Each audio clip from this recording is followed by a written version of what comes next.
J'invite maintenant la réalisatrice de Poil, Delphine Hermans.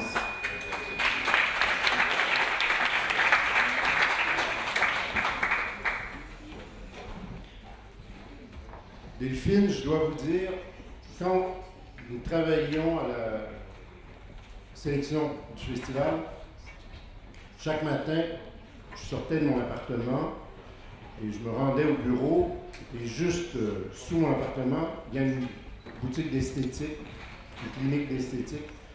Et chaque matin, il y avait la dame qui sortait une grande affiche sur laquelle c'est écrit « Pour en finir avec les poils ». Et donc, quand j'ai vu votre film, je me suis dit, voilà le sujet d'actualité. Alors, dites-moi, qu'est-ce qui vous a amené à ce film sur les poils? C'est vrai que les poils, c'est un sujet qui titille beaucoup de gens. Il y en a qui veulent tous les enlever, il y en a qui aiment les poils. Et je me rends compte que quand les gens voient le film, il y en a qui sont un peu dégoûtés, il y en a qui aiment, il y en a qui sont touchés par les poils. Et en fait, moi, j'avais surtout envie de parler du désir, des fantasmes. Et je suis partie d'abord de l'histoire d'un couple qui s'épile mutuellement. Et le poil était comme une sorte de métaphore du désir qui peut fluctuer, aller, venir, monter, descendre.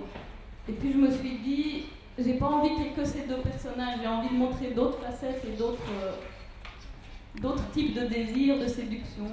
Et donc voilà, j'ai petit à petit rajouter toutes sortes d'autres personnages qui viennent en contrepoint et du coup c'est comme un trajet entre les poils et entre les différents rapports aux poils des personnages.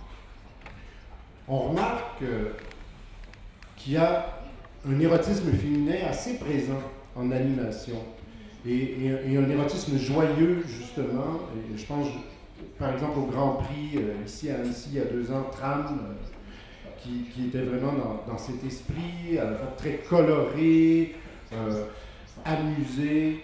Est-ce que vous avez déjà réfléchi ou est-ce que vous vous expliquez ce courant qui traverse le cinéma d'animation? Moi je crois que j'y ai pas forcément réfléchi, l'histoire est venue comme ça, elle a traîné dans ma tête et puis je me suis dit il faut en faire quelque chose. Et moi, je trouve que l'érotisme est assez joyeux, donc le film devait être joyeux. Il y a dans votre film un usage de la couleur qui est tout à fait étonnant. Ces couleurs très saturées, très fortes, qui sont en masse. Ce choix-là, il est venu comment? Ce choix-là, il est vraiment venu petit à petit, parce qu'au départ, quand j'ai fait le projet, c'était plutôt désaturé en fait.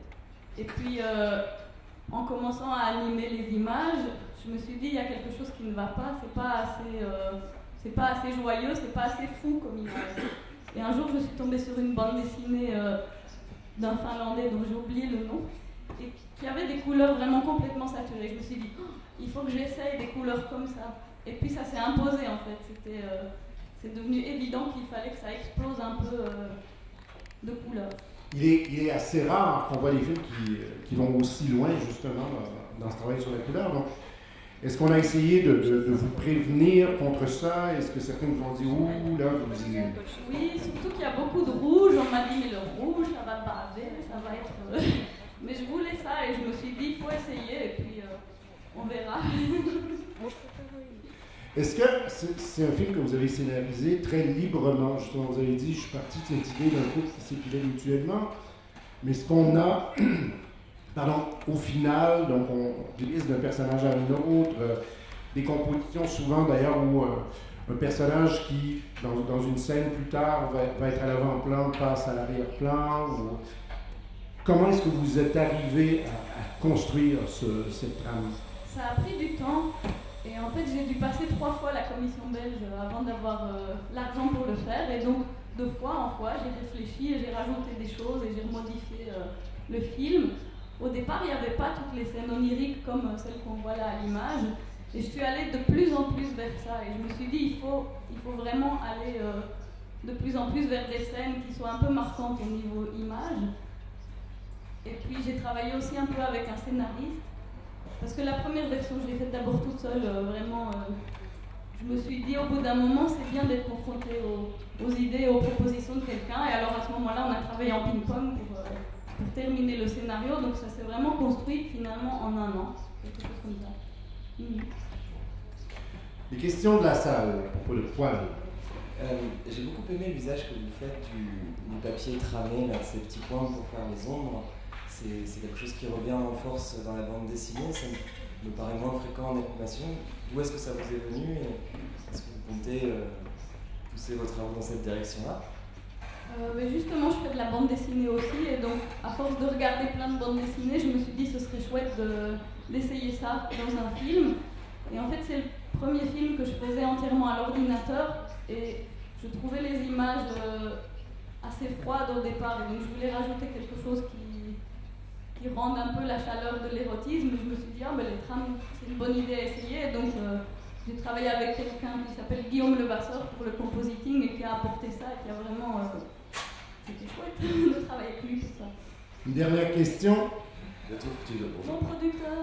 tu devrais dire un mot sur la composition musicale, je ne sais pas si ça a été dit jusqu'à présent. Ah ben non, la question n'a pas été posée. Voilà. Alors, mademoiselle, comment avez-vous procédé pour la composition musicale de votre film, s'il vous plaît?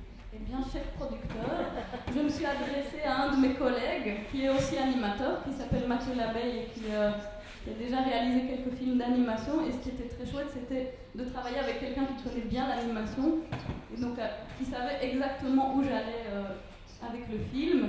Et donc on a vraiment aussi travaillé par petites touches. Il a rajouté plein d'instruments, plein de choses différentes. Et je ne sais pas si tu voulais... Les bruitages. Ah, les bruitages. Les bruitages, c'est toujours une grande aventure, surtout dans ce type de film où il y a beaucoup de choses avec la peau. Donc, on travaille avec un des trois bruiteurs belges, et c'est toujours une grande expérience d'être dans ce studio de montage et de voir le film qui prend vie avec plein de détails et de matières différentes. Voilà. Delphine Hermans, merci.